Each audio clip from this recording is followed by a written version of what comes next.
केशवराव व हरिभाऊ यांनी अनुक्रमे 5,000 रुपये व 7,000 रुपये भांडवल गुंतवून भागीदारी धंदा सुरू केला.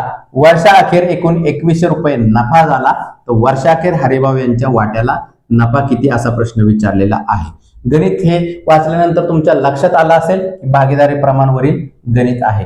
आता दोघांच्या गुंतवणुकीला वर्षाअखेर एकूण नफा किती झालेला आहे 2100 रुपये आणि नफा कोणाचा विचारलेला आहे हरिभाऊ यांचा नफा विचारलेला आहे. आता हे गणित कसं सोडवायचं ते बघा. केशव म्हणतो आणि हरिभाऊ यांना हरी म्हणतो. दोघांचा अनुक्रमे प्रमाण किती आहे. एकाचं 5,000 आहे, दुसऱ्याचं किती आहे 7,000 आहे. आता या संख्या हजारात आहेत.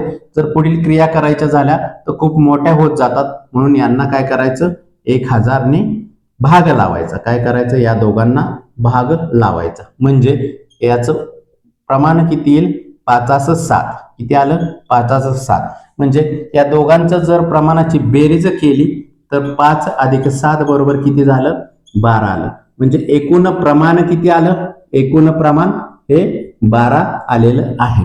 आता पुढील सूत्रानुसार ह्या संख्या टाकायच्या आहेत. आता सूत्र काय आहे आपल्याला हरीचा वाटा काढायचा आहे, म्हणून हरीचा वाटा बरोबर एकूण नफा बरोबर काय करायचं एकूण नफा छेद एकूण प्रमाण. काय करायचं एकूण प्रमाण गुणिले हरीचे प्रमाण. काय करायचं गुणिले हरीचे प्रमाण. आता या सूत्रामध्ये या संख्या टाकायच्या आहेत.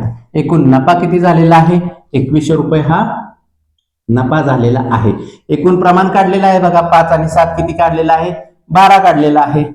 12 झालेला आहे. आणि हरीचे प्रमाण किती आहे हरीचे प्रमाण इथे आपण केलेलं आहे 7 केलेलं आहे. आता याला भाग घालवायचा. 12 ने जर याला भाग घालवला तर किती येईल 175 ही संख्या येईल. आता 175 गुणिले 7 बरोबर 175 गुणिले 7 बरोबर किती येईल 1225 येईल हा गुणाकार केला तर.